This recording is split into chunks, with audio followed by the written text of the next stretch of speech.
तो आप कब से हैं राजनीति में? मैं राजनीति में स्टूडेंट लाइफ से हूँ, क्योंकि मैं अपनी यूनिवर्सिटी में प्रेसिडेंट था ट्वाइस। और जिस साल में यूनिवर्सिटी छोड़ रहा था तभी मुझे चरण सिंह जी ने बुलाया, और चरण सिंह जी के तब 30 MLA छोड़ गए थे।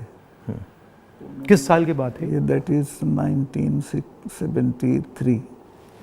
तो उन्होंने कहा सतपाल देखो बेईमान, मैंने पार्टी बनाई थी किसानों की, मुझे छोड़ दिया। मेरा हाथ पकड़ के उन्होंने बड़ा इमोशनल होकर कहा कि तुम इस पार्टी को संभालो, किसानों की पार्टी है, और किसी से बात मत करो। अभी जाके मेरी मीटिंग है शाम को 5 बजे जिम खाना में, उससे पहले अनाउंस कर दो तुम मेरे साथ हो, और किसी से मत मशवरा। जैसे उन्होंने कहा था वैसे ही किया, और नेक्स्ट डे आ गया कि मैं उनके साथ हूँ। उन्होंने सारी पार्टी मुझे सौंप दी, जनरल सेक्रेटरी बना दिया। उसके बाद उन्होंने MLA लड़ाया, तो मैं 26 साल की उम्र में 74 में MLA हो गया। फिर राज्यसभा का मेंबर हुआ, 2 बार लोकसभा का हुआ, मिनिस्टर हुआ, और अब गवर्नर हुआ। तो तब से लड़ाई झगड़ा कुछ ना कुछ चलता रहता है। बट होल टाइम पॉलिटिक्स में आ गया, फिर प्रैक्टिस वगैरह नहीं कर पाया। तो कैसे थे वो चरण सिंह? चरण सिंह जी वो अच्छे थे। तो उनकी दिक्कत क्या थी कि उनको किसी भी तरह प्राइम मिनिस्टर बनने का एक सपना देखते थे वो। हाँ। तो उसमें उन्होंने इधर उधर किया, और वो कल्चर्ड, ईमानदार, बहुत स्वीट आदमी थे। बट ये मतलब हमारे जो पॉलिटिशियंस है, काफ़ी लोगों को ये हो जाती है कि बस बनना ही बनना है। हाँ, मतलब सब कुछ कॉम्प्रोमाइज़ करके बनना है। मैं आपको कह रहा हूँ, आपकी पूरी जो स्ट्रेंथ है जो किसी के पास नहीं है, वो ये है कि मुझे कुछ नहीं चाहिए। इससे सामने वाले सब खलास हो जाते हैं। बट ये होता क्यों है कि मतलब इतनी मतलब इम्पेशेंस हो जाती है कि बस हर हालत में ही, मतलब काफ़ी पॉलिटिशियंस ऐसे होते हैं। आज़ादी के फ़ौरन बाद तो राजनीति एक तरह से कर्तव्य था, और लोग करते थे उसको उस तरह। फिर ये प्रोफेशन हो गया, और अब ये बिजनेस हो गया है।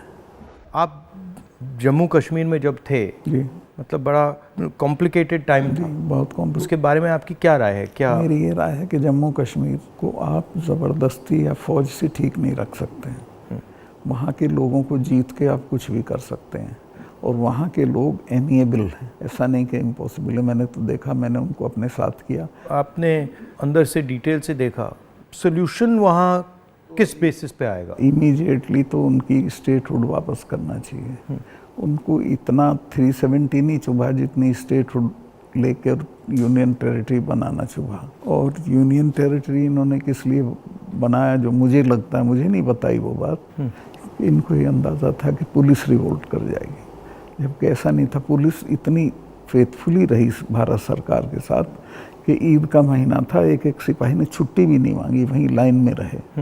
तो एक तो स्टेटहुड, और उनका प्रॉमिस भी है अमित शाह का हाउस में, उसको इमीडिएटली वापस करना चाहिए, और फिर इलेक्शन करा देने चाहिए।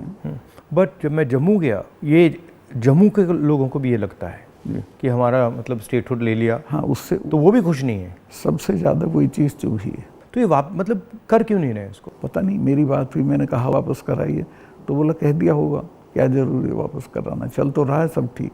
कहाँ ठीक चला, सारी इंसर्जेंसी वापस आ गई है, टेररिस्ट एक्टिव हो गए। अब तो काफ़ी घटनाएं हो रही हैं। अब तो जगह जगह हो रही हैं।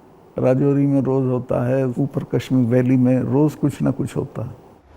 आपकी क्या राय है उसके बारे में, पुलवामा के बारे में? पुलवामा के बारे में मैं ये तो नहीं कहता इन्होंने कराया, बट पुलवामा में इन्होंने उसको इग्नोर किया और पॉलिटिकल इस्तेमाल किया अपने लिए।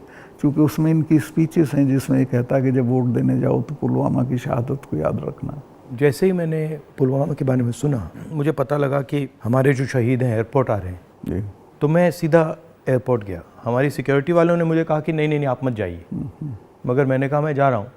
तो मैं एयरपोर्ट में चला गया, और एयरपोर्ट में उस टाइम मुझे कमरे में बंद कर दिया, और मुझे कहा कि देखिए आप कमरे से नहीं निकल सकते। मैंने कहा मतलब? तो उधर वो सब शहीद आए थे, वहाँ पे आर्मी के लोग थे, प्रधानमंत्री आ रहे थे, और मुझे मतलब लिटरली चाबी से बंद किया कि आप बाहर नहीं जा सकते। मैंने सिक्योरिटी वालों से बोला ये मतलब ऐसे कैसे कर सकते हैं, और फिर लड़के मैं वहाँ से निकला। तो मुझे लग रहा था कि एक पूरा वहाँ पे शो सा क्रिएट हो रहा था। हाँ, वो था ही। वो प्रधानमंत्री को श्रीनगर जाना चाहिए था, राजनाथ सिंह आए थे, मैं था, हम लोगों ने श्रद्धांजलि दी थी। प्रधानमंत्री को उसी दिन जाना चाहिए था। नहीं, मगर मुझे उसमें क्या शौक लगा कि ऐसे लग रहा था कि एक कोई बड़ा इवेंट सा हो रहा है। ना, इसके और वहाँ पे प्रधानमंत्री आए हैं और ये पूरा मतलब जैसे देश को दिखा रहे हैं कि भैया देखो, काफ़ी डिस्टेस्टफुल सा था। जिस दिन ये हुआ तो ये नेशनल कॉर्बेट पार्क में शूटिंग करा रहा था अपनी, तो ये अवेलेबल मैंने 3-4 बार कोशिश की, मिला ही नहीं मुझको। 5 या 6 बजे इसका फ़ोन आया, हाँ सतपाल भाई क्या हुआ? मैं कहा हमारे इतने लोग मर गए हैं और हमारी गलती से मरे हैं। तो बोला नहीं नहीं चुप रहना, अभी कुछ नहीं बोलना इस पर। फिर 1 घंटे बाद ये डोभाल जो मेरा क्लास फेलो रहा लॉ में मेरठ में, तो इसका फ़ोन आया, सतपाल भाई आप बोल दी। मैं 2 चैनल को बोल चुका था ये बात, तो इन्होंने कहा नहीं नहीं कुछ नहीं बोलना है इस पर। मैं कहा ठीक है, मैं समझा कुछ जांच वाँच कराएंगे, उस पर असर पड़ेगा। कुछ भी नहीं। तीसरे दिन इनका आ गया कि ये पुलवामा की शहादत को याद रखो और अब हम बालाकोट करेंगे, ये करेंगे, वो करेंगे। और अभी तक उसमें कुछ नहीं हुआ? कुछ नहीं, करना भी नहीं है इसको। पुलवामा के शहीद जिस तरह हुए थे इसलिए हुए कि उन्होंने 5 एयरक्राफ्ट मांगे थे। अगर वो मेरे से मांग लेते तो मैं इमीडिएटली कर देता। मैं तो वहाँ स्टूडेंट्स जब जम्मू में फंस जाते थे बर्फ में, उनको एयरक्राफ्ट से, क्योंकि दिल्ली में एयरक्राफ्ट इमीडिएटली मिलता है किराए पे। 4 महीने तक एप्लीकेशन उनकी पड़ी रही होम मिनिस्ट्री में, और 4 महीने बाद वो खारिज कर दी कि नहीं देंगे। तब वो सड़क से चले। इतना बड़ा, मतलब 4 महीने के लिए वो चले ही नहीं? चले ही नहीं, इसलिए कि वो सड़क से चलना बिल्कुल इनसिक्योर होता है, वो उनके उसमें नहीं है सिस्टम में। 5 जहाज़ मांगे थे उन्होंने, वो नहीं दिए। 4 महीने तक लटकाए रखे। और तो 4 महीने के लिए क्या होल्ड पे थे? क्या होल्ड पे थे? सब मेरे सामने नहीं आई। अगर मेरे सामने आई होती तो मैं उसमें कुछ करता। That was between CRP and home ministry. लेकिन ये थी कि अटैक हो सकता है। इसके अलावा वो जो गाड़ी टकराई थी वो 10 दिन से घूम रही थी वहाँ, पूरा आप समझिए कि भरी हुई विस्फोटक से। वो कैसे, मतलब इतना एक्सप्लोसिवली कैसे, मतलब ऐसे घूम रही थी? सिस्टम नहीं था ठीक से। और जब मैं गया हूँ फिर पुलवामा होने के बाद, तो जो 10 किलोमीटर का स्ट्रेच है उसमें लगभग 8-10 लिंक रोड मिलती हैं। एक भी सैनिटाइज नहीं थी उस दिन। बल्कि हम तो जब अपनी पुलिस को भेजते थे कश्मीर की, तो पूरी रोड पे सिविल ट्रैफिक बिल्कुल रोक देते थे, सैनिटाइज कर देते थे, तब भेजते थे। ना हाईवे सैनिटाइज था, ना वो लिंक रोड। और लिंक रोड जहाँ हाईवे में मिलती है वहाँ रिवाज ये है कि वहाँ एक जिप्सी खड़ी होनी चाहिए जो उसे रोक दे कि नहीं भई ये काफिला चला जाए सीआरपी का, तब जाना। ब्लॉक कर कुछ नहीं था, there was nothing like that. तो जब आप वहाँ गए, जैसे पॉलिटिक्स में हम ऐसी घटनाओं में जाते हैं, तो जब हम कहीं पहले पहुँचते हैं कोई माइंड में कोई फीलिंग आती है, तो इसमें आपकी क्या फीलिंग आई थी जब आप पहली बार वहाँ गए? आप मेरा यकीन करेंगे, आई वॉज इन टीयर्स। और मैंने इसको फ़ोन किया, मुझे नहीं मिला। जब 5 बजे मेरी बात हुई तो मैंने कहा हमारी गलती से हुआ ये। तो बोला नहीं नहीं इस पर आपको चुप रहना है। मैं चाहता था कि कुछ सर इसमें कटने चाहिए जिनकी जिम्मेवारी थी। कुछ भी नहीं, किसी का नहीं, कुछ नहीं हुआ। उसको इलेक्शन के लिए यूज़ करना चाहते थे कि ये पाकिस्तान ने किया, हमारे जवान मारे और अब हम हराएंगे। भारत जोड़ो यात्रा में हम वहीं से निकले, एक्चुअली साइट से निकले, पुलवामा से।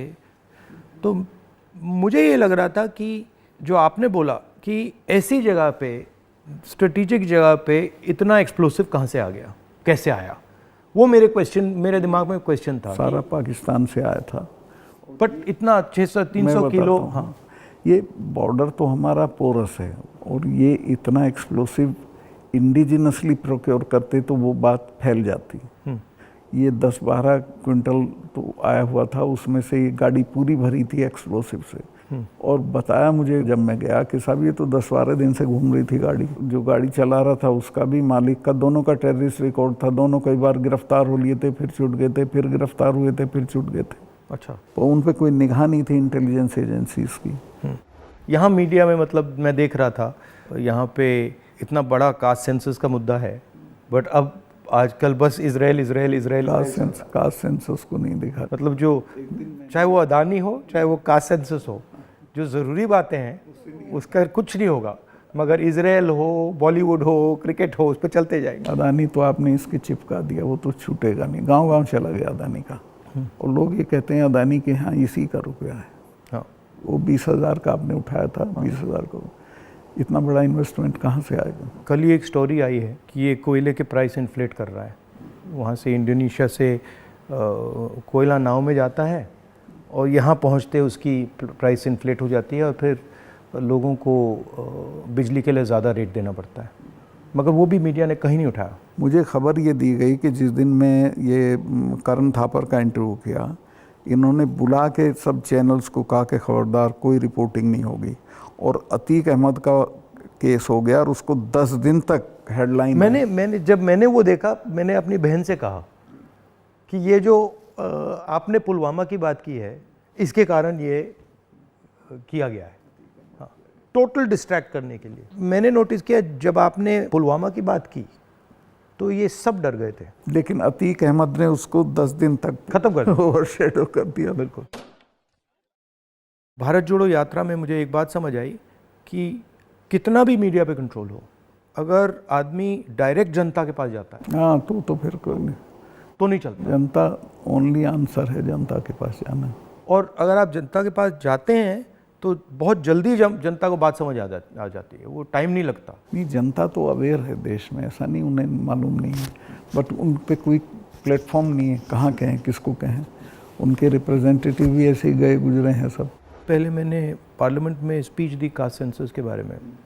जब मैं इसकी रिसर्च कर रहा था, मैंने देखा कि हमारे सब इंस्टीट्यूशंस में, चाहे वो मीडिया हो, ब्यूरोक्रेसी हो, जो ओबीसी वर्ग है, जो दलित वर्ग है, जो ट्राइबल वर्ग है, उनका कोई रिप्रेजेंटेशन नहीं है। मतलब आप बिलीव नहीं कर सकते, मीडिया में चाहे आप सबसे बड़े मीडिया हाउसेस देख लीजिए या सारे जो एंकर्स हैं, सारे रिपोर्टर्स देख लीजिए, इसमें एक ओबीसी नहीं है, एक दलित नहीं है, एक ट्राइबल नहीं है। इसके बारे में आपकी क्या राय है? नहीं, मैं तो चूँकि लोहियाइट रहा हूँ, तो लोहिया ने एक बार कहा था कि मुझे कमेटी बनानी थी गोवा की आज़ादी की, तो मैं जब भी कमेटी बनाऊँ उसमें 48% अपर कास्ट आ जाते थे, नाम मांगूं तो भी वही आते थे। तो ये सिस्टम बन गया है यहाँ का। इसको चेंज करने का आपकी राय क्या है? एक तो इसको कंपलसरी करना पड़ेगा, भाई इतने % हो, जैसे नौकरियों में हो गया उस तरह से। और दूसरे उन वर्गों में थोड़ा चेतना बढ़ानी पड़ेगी, भाई तुम इन पेशों में आओ। बट इसमें इंटरेस्टिंग बात यह है कि जो स्थिति है एक्चुअली इंस्टीट्यूशनल स्ट्रक्चर में हिंदुस्तान में, उसके डिटेल्स ओबीसी वर्ग को भी नहीं मालूम, दलित वर्ग को भी नहीं मालूम। आपने थोड़ा, मतलब मैंने तो थोड़ा सा छुआ है, बट एक्चुअली किसी को नहीं मालूम, पता ही नहीं है। सही कह रहे हैं। क्यों? क्योंकि पूरा जो इन्फॉर्मेशन का सिस्टम है उसमें कोई ओबीसी नहीं है, कोई दलित नहीं है, कोई ट्राइबल, वो भी उन्हीं के हाथ में है। तो एक प्रकार से लाउड स्पीकर ऑन कर देते हैं और इतना लाउड करते हैं कि कोई कुछ बोल नहीं सकता है। जैसे आपने पुलवामा की बात की, कास्ट सेंसस की बात की, अदानी की बात की, बस loudspeaker, Modi ji loudspeaker on कर देते हैं और जितना चिल्लाना चाहो चिल्लाओ, कुछ नहीं होता। कुछ दिन पहले मैं दिल्ली में 3-4 घंटे बढ़इयों के साथ काम किया, तो वो मुझे बता रहे थे कि हम सोफ़ा बनाते हैं, चेयर बनाते हैं, टेबल बनाते हैं, मगर जिस शोरूम में वो बिकता है उसमें हम जा नहीं सकते। मतलब काम हमारा, मेहनत हमारी, मगर फल हमारा नहीं। और कितना गुना एनहांस करके पैसा लेते हैं उसका। इनको तो कुछ मिलता नहीं गरीबों को। ये बहुत ही एक्सप्लॉयटेटिव सिस्टम है। तो अगर आप जीएसटी देखें, जीएसटी भी इनडायरेक्ट टैक्स है, उसमें छोटे व्यापारी, किसान, मजदूर वो टैक्स भरते हैं। डिमोनेटाइजेशन भी उनके खिलाफ हथियार था। किसान आंदोलन में तो आपने काफ़ी कमेंट किया है, वो भी मतलब उनके घर में से पैसे निकालने का तरीका था। नहीं, वो तो इनका मैं बताता हूँ, अगर आप नहीं हटाओगे इस बार तो खेती को तो ये पूरी तरह खत्म, मतलब किसान छोड़ के भाग जाएगा और ये कॉरपोरेट को दे देंगे। इनका ये इरादा है। मैं तो खेती करता था। मेरे गांव में पूरी यूपी की सबसे बड़ी काश्त थी। एक हमारे चचा थे, उनके पास 2500 बीघा ज़मीन थी। और आज मैं जाता हूँ तो सब के लड़के शहर में आ गए हैं, क्योंकि एजुकेशन नहीं है, हेल्थ सर्विसेज नहीं है और सिक्योरिटी नहीं है, तो वो बटाईदार को देके वो धीरे धीरे ख़त्म हो जाएगी खेती। खेती को ख़त्म करेंगे, फौज ख़त्म करी दी से ये ला के अग्निवीर में कौन इतने से अरसे के लिए अपनी जान देगा। तो ये शने शने सब लोगों को, ये हर इंस्टीट्यूशन को पकड़ के ख़त्म कर देते हैं। इनकी मतलब इमीडिएटली ये, चाहे वो सेना हो, सरकार हो, ब्यूरोक्रेसी हो, इलेक्शन कमीशन, जैसे इनके हाथ पड़ता है वो अपने लोगों को बैठा के कुछ ना कुछ उल्टा। मैं आप एक स्टडी करा लीजिए, सेंट्रल यूनिवर्सिटी के जो वाइस चांसलर्स हैं पिछले 1 साल में लगे हैं, वो 100% वो हैं जिनके संघ से कनेक्शन थे।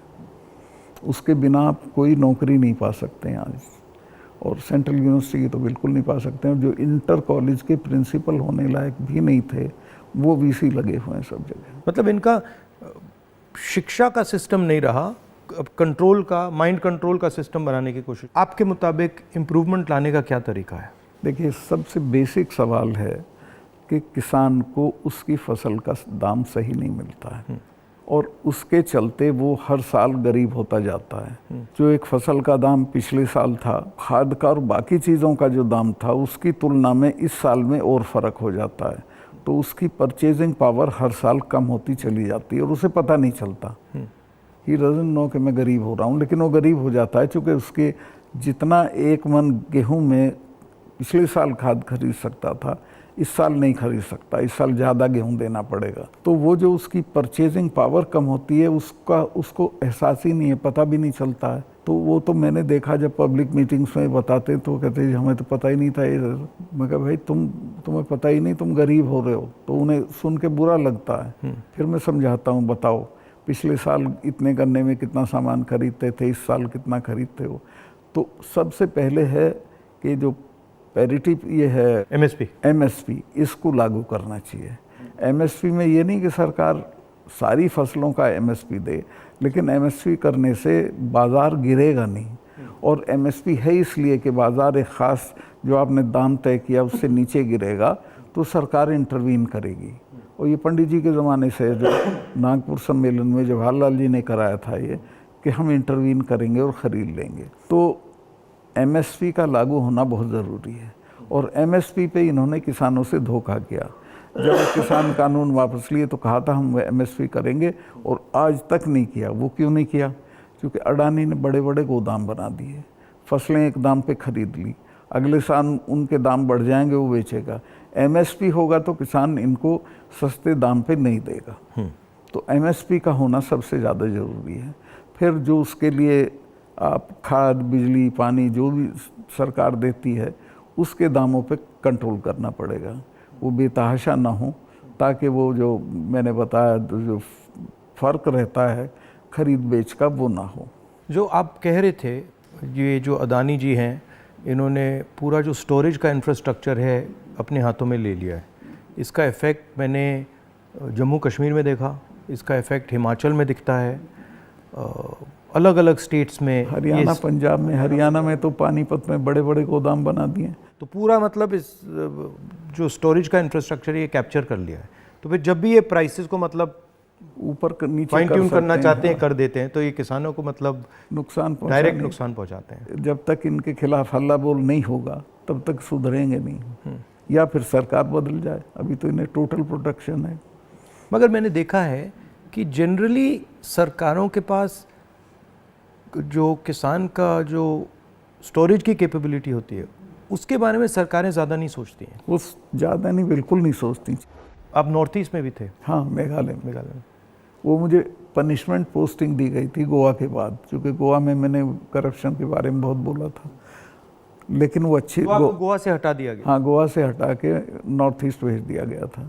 तो कश्मीर से हटाया, फिर गोवा से हटाया, फिर मतलब सब जगह 5 तबादले किए इन्होंने मेरे, जैसे सरकारी कर्मचारी के करते हैं। तो नॉर्थ ईस्ट बेटर था, वहाँ 12 ज़िले थे, गोवा में 2 ज़िले थे।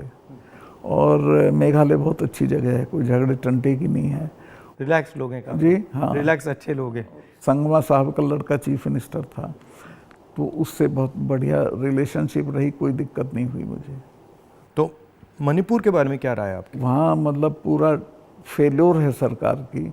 चीफ मिनिस्टर जा नहीं सकता, कुछ कर नहीं सकता, लेकिन उसको अभी तक हटा नहीं रहे हैं। ये जम्मू एंड कश्मीर का भी ऐसे ही प्रयोग करते हैं, पंजाब का भी ऐसे ही प्रयोग करते हैं, मणिपुर का भी ऐसे ही प्रयोग करते हैं।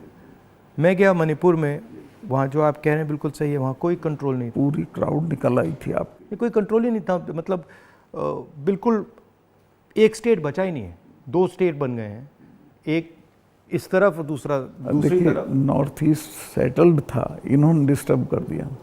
सब जगह ये कुछ ना कुछ मतलब अपना करते रहते हैं। और 6 महीने की बात है, मैं लिख के दे रहा हूँ, बिल्कुल नहीं आएंगे पावर में।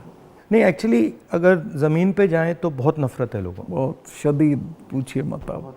मुझे लगता है कि हिंदुस्तान की राजनीति में आज दो विचारधाराओं की लड़ाई है, एक आरएसएस गांधी वाली, एक आरएसएस और एक गांधी वाली, और दोनों एक प्रकार से हिंदुइज़्म के एक्सप्रेशन हैं। दोनों एक विजन है हिंदुइज़्म का, एक अहिंसा का, एक भाईचारे का, और दूसरा जो आरएसएस का, जिसको मैं डिस्टॉर्टेड विजन कहता हूँ, वो नफ़रत का, हिंसा का। तो इस फाइट के बारे में आप क्या सोचते हैं? मेरा यही सोचना है कि हिंदुस्तान कंट्री के तौर पे तभी सरवाइव करेगा जब वो लिबरल हिंदुइज्म के रास्ते पे चलेगा, जो गांधी का विजन है। गांधी ने ऐसे ही नहीं कहा था, गांधी ने इस देश को जितना समझा था किसी ने नहीं समझा था। वो गांव-गांव गए थे, जगह जगह गए थे, और वो इस नतीजे पहुंचे थे कि नहीं, बाकी बातें बेकार हैं, ये ठीक है रास्ता। तो हिंदू का जो लिबरल हिंदू थॉट है वही रहेगा तो देश सरवाइव करेगा, वो टुकड़े टुकड़े हो जाएगा अदरवाइज।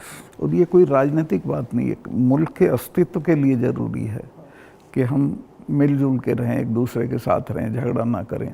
नहीं, झगड़ा होगा तो मुल्क ही नहीं रहेगा ना। हाँ बिल्कुल, तो मुल्क का मतलब ही है कि मतलब भाईचारे से मिलजुल के रहें जी, मिलजुल के लोग रह रहे हैं। तो आपका मतलब काफ़ी सालों से इस लड़ाई में आपका एक्सपीरियंस रहा है, और आप मतलब बहुत सालों से आरएसएस से लड़ रहे हैं। तो आपकी मतलब सजेशंस, राय क्या है? मेरी राय ये है कि अपने लोगों में ये प्रचारित हो ठीक से गांधी का, कांग्रेस का जो विजन है कि ये हम क्यों इनसे डिफरेंट हैं, ये क्या चाहते हैं, वो क्यों आपके हक में नहीं है, ये पॉलिटिकल लोग भी नहीं बोलते हैं, उनको ये बोलना चाहिए। और जो आप कह रहे थे, जो क्रिस्टलाइजेशन होना चाहिए पॉलिटिकल लोगों की माइंड में कि भाई ये अब ये राजनीतिक लड़ाई नहीं है, अब ये आइडियोलॉजिकल लड़ाई है, वो क्रिस्टलाइजेशन इतना हो नहीं रहा है। वो नहीं हो रहा है, क्योंकि देखिए हिंदुस्तान का आदमी जो पॉलिटिक्स में एक्टिव है वो राजनीति तक और अपने तक एक्टिव है। वो एक तो पहले तो देश के बारे में उस तरह नहीं सोचता जैसे सोचना चाहिए, और वो जो ब्रॉडर इश्यूज़ हैं उन पे राय नहीं बनाता है, राय जाहिर नहीं करता है, उस पर खड़ा नहीं होता है। तो वो हम पॉलिटिकल लोगों को करना पड़ेगा। और इसमें यह भी है कि जो, जैसे मैंने कहा कि इंफॉर्मेशन का सिस्टम जो है आसानी से राय बनाने भी नहीं देता है, तो डिस्ट्रैक्ट करता रहता है। तो इंफॉर्मेशन का सिस्टम तो वन वे हो गया है, उसमें आपकी बात तो आएगी नहीं, जो दूसरी बात है वो आएगी। और लेकिन एक अच्छी चीज़ हुई है कि लोगों ने टीवी देखना बंद कर दिया, भरोसा चला गया है। इस वक्त हम लोगों की एक ही स्ट्रेंथ है, दैट इज सोशल मीडिया। हम लोगों की बात सोशल मीडिया से फैलती है, ये उसको भी रोकने के सिस्टम ढूंढ रहे हैं, कैसे रोका जाए, वो अभी नहीं हुआ है, लेकिन वो हमारी स्ट्रेंथ है। जो प्रिंटेड मीडिया है, इलेक्ट्रॉनिक है, इस सब को इन्होंने कंट्रोल कर दिया, वन साइडेड कर दिया। लेकिन अच्छी बात यह कि लोग भी उसको समझ गए हैं, तो इनकी बात को यकीन नहीं करते, वो कहते नहीं ये तो गड़बड़ है। आपने कहा कि सोशल मीडिया में मतलब हमारा थोड़ा सा असर है, बट मेरे अकाउंट्स को तो पूरा सप्रेस किया जाता है, जैसे चाहे वो मेरी यूट्यूब हो, फेसबुक हो। नहीं, आपके होगा, पर आपके समर्थन में जो लोग करते हैं वो उसे नहीं रोक सकते। मगर जो वही है आपकी स्ट्रेंथ। जो सेंट्रल मेरा अकाउंट है उसको तो पक्का रोकते, मेरा यूट्यूब अकाउंट को तो पूरा दबा रखते। मेरा भी कुछ नहीं है, कहीं कुछ नहीं आता है, लेकिन जो हम लोगों के पक्ष में बात बोलते हैं वो फैलती है। मैंने देखा है कि जब भी सरकार पे कोई प्रेशर आता है, जैसे अगर कास्ट सेंसस की बात हो, अदानी की बात हो, एमएसपी की बात हो, किसानों की बात हो, तो ये कोई ना कोई गिमिक निकाल देते हैं। और अभी मैंने देखा कि जब मैंने पार्लियामेंट में अदानी की स्पीच दी तो सबसे पहले टीवी ऑफ कर दिया, उसके बाद मुझे पार्लियामेंट से निकाल दिया, और फिर स्पेशल सेशन की बात हुई, उसके बाद स्पेशल सेशन के अंदर भारत या इंडिया का डिस्कशन की बात हुई, और फिर एंड में विमेंस बिल की बात हुई, और विमेंस बिल भी वैसा कि वो 10 साल में आएगा, आज नहीं आएगा ही नहीं कभी। तो ये इनका ये तरीका जो है, चाहे वो पुलवामा हो, विमेंस बिल हो, डिस्ट्रैक्ट करने का इनका बहुत इफेक्टिव तरीका है। 2-3 चीज़ें हैं प्रधानमंत्री की। एक तो ये किसी भी चीज़ को वो बना देता है इवेंट, छोटी छोटी चीज़ का, और उसका अपने पक्ष में इस्तेमाल कर लेते हैं। वीमेंस बिल का भी इसने यही किया, औरतों को कुछ मिल नहीं रहा है और एहसास ये करा दिया, पता नहीं कितना बड़ा काम कर दिया। हाँ हाँ, मतलब शो बहुत ग्रैंड शो होता है। जैसे वो पार्लियामेंट की बिल्डिंग, नई बिल्डिंग में जा रहे थे तो कॉन्स्टिट्यूशन को हाथ में पकड़ के पूरा मतलब ड्रामा। नई बिल्डिंग वाला इसकी कोई ज़रूरत नहीं थी, पर उनको पत्थर लगवाना था कि मैंने बनवाई थी एक पार्लियामेंट। लेकिन वो हर चीज़ को उसी तरह से बहुत मैग्लोमैनियक की तरह करते हैं। जैसे पुराना हाउस है, उसमें अगर आप एक्सपेंशन करना चाहते हैं तो सेंट्रल हॉल में आप लोकसभा डाल दीजिए, लोकसभा में आप राज्यसभा डाल दीजिए, हो गया काम। मतलब सेंट्रल हॉल में मतलब वो बिल्डिंग तो उसकी अगर केयर हो भी कई सौ साल चलेगी। हाँ, तो बिल्कुल।